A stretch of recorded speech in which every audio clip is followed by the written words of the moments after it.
Thanks everyone for being here today. I was joking, I told Frank earlier, I'm disappointed we didn't do this in the same area where we had ours, or my press conference this time 1 year ago. But for me personally, it's been incredible. Professionally, it's been even more rewarding. So just really fortunate to be here. But yeah, I mean, exciting day. Obviously yesterday to be able to announce Coach Eck and his new 5-year contract. I mean, we talked about when I first got hired that in order for us to grow as an athletic department and to continue to advance and get to where we wanted to be and where we know we can be, you know, a successful football program is critically important to that. So obviously I could spend an hour in here just talking about all the season accolades, and I won't do that. I think you've all heard them, but just some of the things at a high level. We've 6-0 at home for the first time since the 1930s. Most wins by a first-year head coach. Coach Eck's really just done an amazing job. Sellouts, year over year increase in terms of attendance, the number 1 in the nation. So just really all a testament to him and to his staff, and just to his plan and his vision. And then he was clear about that, what that plan and that vision was when we met a little bit, or I guess a little bit less than a year ago, and talked about that. And but to me, I think the thing that stands out the most beyond the success on the field is just the impact that he's had on this community. Him, his wife, his family, they're fully bought in, they're fully invested. And I think, you can say wins and losses matter, which of course they do, but beyond that, you got to build some belief, you got to build some hope, you got to build some buy-in from the community. And that started with him and really his wife, Kim. She's a wonderful person, and they're fully bought in and invested in this community. And I think the return on that investment is clear. As I said, we've exceeded every expectation that we had in terms of our attendance and obviously our production on the field, although I know Jason has got a really high expectations and goals for himself. I mean, we had an amazing year, but the thing that makes me the most proud is just to see the investment from this community and the buy-in to this program, and we're certainly excited for the future and to continue to grow on this. This is just the beginning. Obviously we were disappointed with what happened yesterday in terms of being left out, and we can all speak to that, but we know that we've got a lot in front of us, and we're excited to continue to grow it and continue to build this program into something that's consistently competitive at a championship level year in and year out. And we know we certainly got the right guy leading the program. So just blessed to work alongside Jason and looking forward to the future. So appreciate you, Coach, and let's keep kicking butt. I appreciate it. I'm thankful for our great administration giving this opportunity to our staff, and I think they've really done what we needed to. We've asked and said, hey, this is something important that we got to get done. They've found a way to get it done for us, and then appreciative to the staff for believing and coming in here. And a lot of guys left good places to come here, and then appreciative for our players. I think their buy-in. I knew we would turn this place around eventually. I didn't know how fast it would go, and I credit those guys, especially our seniors, for providing great leadership. And it was an outstanding year, and not done yet. We got to go win this bowl game now once we figure it out on Sunday where we're going. Obviously, you guys signed this earlier last week. I'm just kind of curious, what was the timeline from really kind of the initial talks between you guys about getting something new going, and really from that to putting kind of ink on paper or PDF or whatever? Yeah, from my perspective, obviously, myself and Jason, we're always in communication. I think we obviously think alike. My background in football, we have a lot of conversations about the program and the future and where it's going. And then, as the season continued to evolve and we saw the success continue to grow and grow, I think we both, believed that this was the right time to continue that momentum. And, we obviously want to eliminate any sort of distractions and make sure that we keep our focus on, growing our program and winning games. I know that was Jason's focus, but this was a conversation that, had been happening over the last couple of weeks. And as you mentioned, obviously we're able to get something done, and I think that speaks to just the relationship and the communication that we have, and that's critically important. I think for us to be successful, we have to be aligned, and I certainly believe that we are. And I thought it was a great time to have those discussions as we're getting ready to compete for a championship. And now that that's behind us, we're focused on building this to something even better in the future. You mentioned it. I don't think I saw anything in the contract on that. What are kind of the specific increaes being made to the assistant and support staff pool? Yeah, so we're going to continue to talk through that.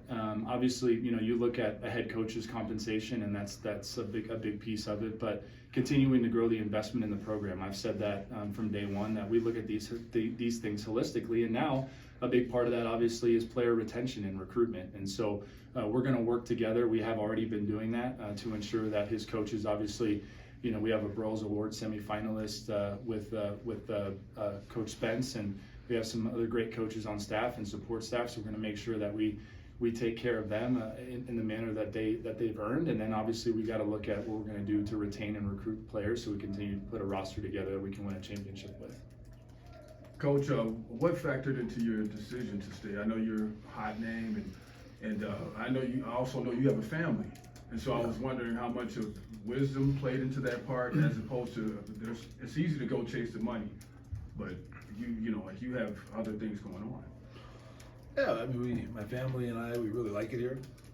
We're winning. I think we can be very good again next year. Really like the people I'm working with. Movement's a pain in the ass. There's a lot of factors that went in. It wasn't that tough a decision. So. Well, I appreciate that honesty, Coach. And another thing is that with the recruiting, like some coaches could use that against you. They could say, "Oh, look, your coach is not going to be there anyway." Was it crucial to get this thing done? And like Fernando said, as far as not having any distractions and stuff like that. Yeah, I think it was important to get done. I know the players, when we told the players yesterday, they were, seemed excited about it and things. So, I think that helps our retention efforts of getting the players back to know, coaches are going to be back and things. So, I wanted the timing of it to be good though too. I didn't want to do it like the day before a game or even 48 hours for the game and take away from, what's most important. I thought, I was kind of nervous if the tiebreakers were not going to be good to us, seeing what I had, seeing those numbers before. So, I think the way we did it was probably good timing to give fans something excited about after they had disappointment about us not winning the tiebreakers. Fern, you don't see a lot of multi-year deals being redone after one season, but was there a sense of urgency to get this thing done right now? Yeah, there was. I think for us, and I've mentioned this before, when we look at where we are as an athletic department, these next 3 to 5 years are really crucial for us. And there's no secret that football drives the boat in terms of where we're headed. And so when we had a moment in time where obviously the success on the field was evident, but again, as I mentioned in my opening statement, the buy-in from the community, I felt like it was critically important for us to not lose that momentum. We can't lose that momentum. We would be in a bad position if we did. And so, I talked to Jason about that a lot, and we understand that's our responsibility. And so, yeah, there was a sense of urgency to make sure to get that done. And we're really excited that we were able to do that. And I think this is just the beginning. Obviously, Jason's focused on building a team and continuing to grow that, but we've got to increase our ticket sales, we've got to increase our donations, we've got to increase our community involvement, not just in our football program, but across the board. But football's a big part of that, and so yeah, there was definitely a sense of urgency, and super excited we were able to get it done. Need more season ticket holders next year. Yeah. There you go. And was there any sense of PTSD on your part from what happened last year? Because last year you had a coach standing up there saying, "I want to stay," and then 4 days into your tenure, he's gone. Yeah. No, I wouldn't say that. And we were, as we were having these conversations, and I was excited, honestly. These are great conversations to be having. We're having success, there's excitement, and how do we continue that? And so I was really eager, my team was really eager to try to get this done and to try to make sure that we were continuing to put our best foot forward, and I certainly feel like we did that, and really excited to see where we go. And, yesterday, the last 30 hours, it's been kind of like an emotional roller coaster where the Mountain West Conference Championship game is announced. Obviously, Lobos don't make that. But then the AP, you guys get votes for the top 25, which is something that hasn't happened in 20 plus years. And then there's an announcement of Coach X staying here, which, had Lobo fans jumping all over the place. Can you kind of talk about, the emotions the last 30 hours or so? Yeah, I can speak to that because there's this video of me circulating on X of me running around and all that. So yeah, I'm an emotional guy. I pour my heart into everything that I do, and so it was certainly emotional. Obviously, that win on Friday was I would rank them up there, in the top in terms of all the games I've been around for a lot of different reasons, and then. Yeah, that was a tough moment in the morning. We were in conversation a lot on Friday night and Saturday morning, and that was tough emotionally. Certainly for me, for our department. I can let Jason speak to the team, but we were excited that we knew this news was coming for Jason's new contract. And I think, again, when you look at all of this, the ups and downs, the roller coasters, it's all because good things are happening, and that's what what I don't want to lose sight of. And I think that's really cool. And I'll give Jason, his flowers. He said it in the locker room. I was grabbing a bite to eat during halftime, and he walked in, and I always love to listen to what Coach X says, because he's so profound with the things he says. And he refocused the team, and he said, hey guys, if I would have told you before the season that we would be down 4 at halftime playing for a chance to get into the conference championship, how would you think? And I saw all of their faces just light up. So I think it's all about refocusing that emotion, diverting it to the right causes and right purposes, and that's what we're trying to do. But yeah, it was certainly an emotional 36 hours. There's no doubt about it. And Coach Eck, I was looking at it, I think it was a 247 Sports.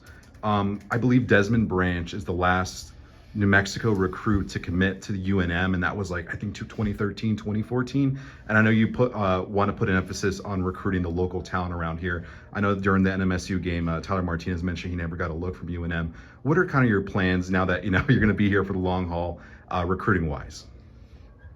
Signing day is Wednesday. We're going to sign some New Mexico guys on Wednesday. So yeah, we're definitely looking at all the top guys, and we had some good recruits at the game last weekend on an unofficial visit. So our recruiting will always start, here in New Mexico, and we had some good players from the Albuquerque area. We had some good guys from Southern New Mexico who were at the game last week. And signing day is coming up. Two days, we'll find out about some more New Mexicans adding their name to our roster. Some incentives obviously stay the same in this deal for Fern, obviously. I'm curious, what kind of went into reworking that and making them a little bit more aggressive with kind of the regular season wins and the college ball playoff incentives and all that too. Yeah, I think they're all, as you're looking at how do you continue to reward performance, I think that's certainly something that you see a lot now in the environment, the college football landscape. And those are achievable incentives. Obviously, Coach is really proven this year that when he develops a team like he did, that we're going to be competing at a high level year in and year out. And so always looking for ways to be aggressive and incentivize success. People, I think someone asked me, so-and-so's got this bonus that you have to pay. Great, I love it. I love paying them. That means we're meeting those goals. And so we tried, uncovered every stone to make sure that we're being aggressive and we were incentivizing success, because I know that's what Jason's expectations are. And so just finding ways to be aggressive and incentivizing success. Of course, there was obviously the context hanging over the season that a refreshed or a plain new deal was really important, because you want to keep a good thing going. We kind of touched on it earlier. You said you didn't talk to anybody throughout the season and all that. How much interest did your representation kind of feel throughout the season? I know at least 2 calls that I know of that that we kind of discussed, and not the right fit. So, but we certainly weren't looking. We just people called us, we talk about it and make a decision. And that's why it's not a real tough decision, because there was nothing that was really came up and said, man, that's a job that I think is an incredible job. I think we're making this an incredible job, which people haven't said in a while. So. Coach, quick question. Thinking about the next 5 years and going forward, what is it about this place that makes it special to you? Well, I think the way the people have rallied around us, seeing that environment. I mean, I think the environment of that game on Friday and that second overtime is as good as any environment in Group of 5 football in the country. I mean, that was the crowd was into it, passionate, impacting the football game, making a difference, forcing those false starts, and I love that. And then, I think just the ability that we were able to come in and have so much success this year. I think, we're really scheduling well. I think obviously, I think your goal in the Group of 5 is to try to be the one team that makes the CFP. So you got to win your league, and you got to be really good to withstand getting upset. You probably need to win them all, or for us, probably either 12-0 or 11-1. And then win your conference championship game and give yourself a chance to do that. And I think our schedule going forward is going to set that up for us. Next year we'll have just one Power 4 game, and if we could have done it right and still played UCLA and not played Michigan, that would have been pretty good, for our schedule and for getting wins and things. So I just think we're in a good position to keep building on the success we've had. I'm excited. I know Fern's been working hard with trying to do some things to improve the stadium, so that not only is it just a good product they're seeing on the field, but they're having a good environment at the game with the amenities and things like that. They're not waiting in lines for concessions and bathrooms, and I think that'll be a good thing for this whole state. Making a push to get the state high school football games here and things like that. So, I think we're just kind of hitting the tip of the iceberg, and we got a great market here. There's a lot of people here to market this program to and sell season tickets. It's a lot easier to find a way to sell 20,000 season tickets in a metro area of close to 1 million than some small college town of 50,000 or something. So I think we've had a good start, but I think there's a lot of growth and room for improvement. And every day when I drive in, I see that sign up behind the press box in the last conference championship is in the 60s. That's too long. We got to change that and put a championship up there. And speaking of conference championships, you all obviously don't get to play for the conference championship, things of that nature. What is some of the information that you shared with the players, or just some of the feedback that you gave them as far as their emotion and things?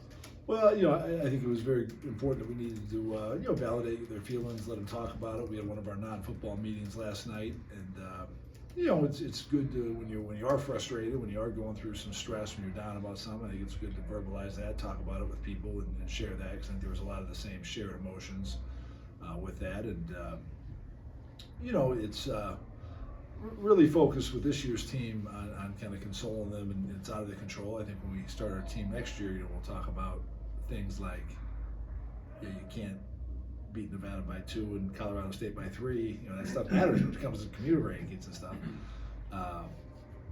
But I think in some ways it was an injustice, but I also told the players, if this is the greatest injustice that a lot of us face in our lives, we'll have pretty good lives. I told them it's a lot bigger injustice. I'm sure there's some family with a little kid who goes into the hospital this week because the kid's not feeling right and they find out their 4-year-old's got cancer.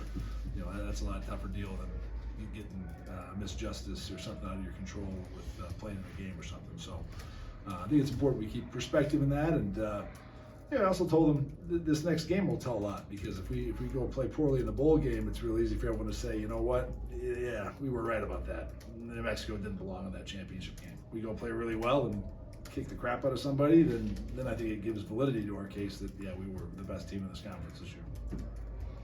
Fern, I just wanted to ask you, I know you talked about a sense of urgency of making sure you retain coach for what you want to do in the future.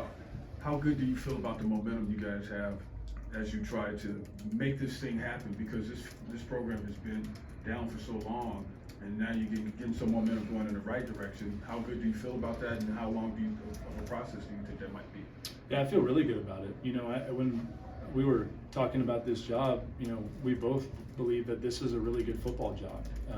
Obviously you look at the historic, record in the last 10 years, it hasn't been great, but there's been periods of success. And so to me, when that happens, that means that the bones are there, right? But it's just uncovering every stone. How many times have we asked each other, is this maybe the reason why we haven't had success here in the past? We asked each other that question quite a bit. And so, I think momentum is really important in life in general. I think and we've got momentum going on right now in our department, and again, football is a big part of that. And so, how long do I think this process will take, or whatever else? I don't like to put timelines on it, because we proved this year that we can exceed expectations that people put on us. And so I think what I do know is that we're not going to take a step back, and I've said that before. So whatever we're doing that's good, we're going to enhance it, and whatever we need to fix, we'll fix it, right? And that includes for our fans, right? For the folks that come to support us in the stadium and everything else. And so I think we got a lot of momentum, and this was a big part of making sure we didn't take a step back and kept pushing forward with that momentum. Because we're certainly not content with where we're at. I mean, we had a great conversation, before we came to the agreement of just, hey, where are areas we can keep getting better at? Just like when I came in and took the job, I knew, hey, we got to be better on defense, because the team wasn't very good on defense last year, and we shored up the defense. That helped you win. I still think there's areas that we can make big jumps and improve our program and improve our student athletes' experience to help us with recruiting and development and things like that. So we're certainly not content just because we had one good year. Coach, and one question for you, like what have you learned from this season? You're the guy who has a reputation for the rebuild. and every place is going to be different. What have you learned from this season? Well, I think I probably built even more, kind of trust and belief in just our formula, because our formula has worked again with turning the program around quickly. And I really think even what I learned from this being my second head coaching job from my first head coaching job, I think this was even faster and a better turnaround, because I think we've streamlined it and improved some things in our process. So I got a great trust in our plan. Now, executing the plan is harder than crafting the plan. So we got to keep improving our execution and making sure our buy-in's good and keeping our urgency up and making sure that as people, around the community, I think that was a growing thing just even this year, that handling when everyone's telling our players how great they are because they're off to a good year, to fight that human nature to relax and keep that urgency and that hunger to keep getting better. But no, I feel like we got a good grasp of what we got to do to win here, and we had to do a great job. We're starting this week with a lot of meetings with our current players of our attempts to retain those guys and keep them in the program, and then we got to do a great job like we did last year, finding some of those diamonds in the rough in the portal like we did this year. Guys who really helped us out, who weren't necessarily the most heavily recruited guys, but we found some great value with those guys. This is either for either one of you, but you're in a conference that's about to split in half. Is this an opportunity for New Mexico to become a power in the Mountain West as we know it moving forward? Yeah, I'll start specifically for just our department in general. I do believe that. I think, and not only do I believe it, I think we need to be. I think we need to be the preeminent brand in the new Mountain West, and I think we have all the tools necessary to do that. And it's my job to make sure we continue to grow and invest in our programs. But specifically just for football, absolutely. I think this presents us with an opportunity, to be a championship level team year in and year out. I think that would be our expectation regardless of the conference that we're in, because myself and Jason are both extremely competitive, but certainly with the new landscape, I do think it provides us with a unique opportunity in that perspective. It's really one of the reasons I thought this was a good job to take, because I thought it gave me reasons of why can I do better as a head coach than the last few guys have done, and I thought that was part of it. And I think we're ahead of schedule, obviously, having time for the best record in the league this year before those teams left. But I think we're going to be fortunate. I think they've done a great job of really improving the investment in football over the last couple of years, and I do think we'll be, certainly in the top half of the conference resource-wise next year, and I don't know the last time in New Mexico, football team could say that. So I think that's a great step. And I told Coach Mullen that pregame. I said I kind of see us playing for the conference title a lot over the next few years, because I think obviously they have good resources at UNLV as well. And you mentioned the stadium too. Is there plans for any large infrastructure changes going on? Yeah, actually appreciate you asking that. So obviously we were fortunate. We got the first capital outlay investment from the governor, and just super appreciative of her last session to really kickstart the process. So that process is underway. We've had numerous meetings with a great architect design team, and we're looking at it as more of a phased approach, so we can try to do this in pieces and not disrupt our ability to play in University Stadium. Transparently, it's going to be a big priority during this legislative session for us to make sure that we try to continue to make improvements and enhancements to the stadium. And I've said it before, and I mean it sincerely, that this needs to be more than just a football stadium. We've got to host community events. We talked about high school football, concerts, all of that stuff, right? I want to make sure that those that invest in this stadium, whether it be through the state government or through our private philanthropy, that folks understand this is more than just a football stadium. So we're pedal to the metal. That's a huge priority for us, massive. We've got to invest in our football infrastructure and our stadium, and I think this year showed that when we have these crowds that we're expecting to have year in and year out, that our infrastructure can't support it, and so we're looking forward to getting started on that here pretty soon. You touched on it earlier when I asked you about it. In the terms of, just to be clear, in terms of the staff salary pool and all that as well, will those just be restructured deals or completely new deals, or have you kind of not come to a conclusion on those quite yet? Yeah, there'll be new deals, and Jason can speak to Yeah, that. most of our guys were on one-year deals. Yeah. So I think we have one person in staff who's on a 2-year deal. So most of the ones will be on new deals anyway, and most of those I believe start February 1st. Yeah. They're a month after mine. And then in terms of, we talk about contracts, fans always want to talk about the buyout and everything there too, and I understand that a new deal kind of changes the timeline, obviously, but why does the buyout remain unchanged from the previous contract? Yeah, I think it's commitment, right? It's commitment on Coach X's end and on our end, right? That we're invested in this. We want to build this and continue to grow on it. And look, as Coach said, I'm taking words out of his mouth. I think it's going to take an incredible opportunity for him and his family to leave here. And at the end of the day, we want to make sure that we're committed, and I know he feels the same way. And so I think that was a big point for us, to ensure that. And that's I think commitment's the biggest thing there. You good? One last one there. Coach Eck, Low Rider has kind of become like your theme song. A lot of people like to play it. Do you have any ideas for Fern to have like a theme song? Is there, you want to throw out there? You might need to get him like a cape, so when he's running across the field, he has like a cape, in the background. I honestly, I blacked out. I didn't know that was going on. But I'm glad someone got that on camera. So that was like a superhero flying above University Stadium. Super firm. It's got to be Creed, Marlin Soar, right? I don't know. I'm not good at that. Anything else? All right. Thanks, everybody. Thanks, folks. Thanks, guys.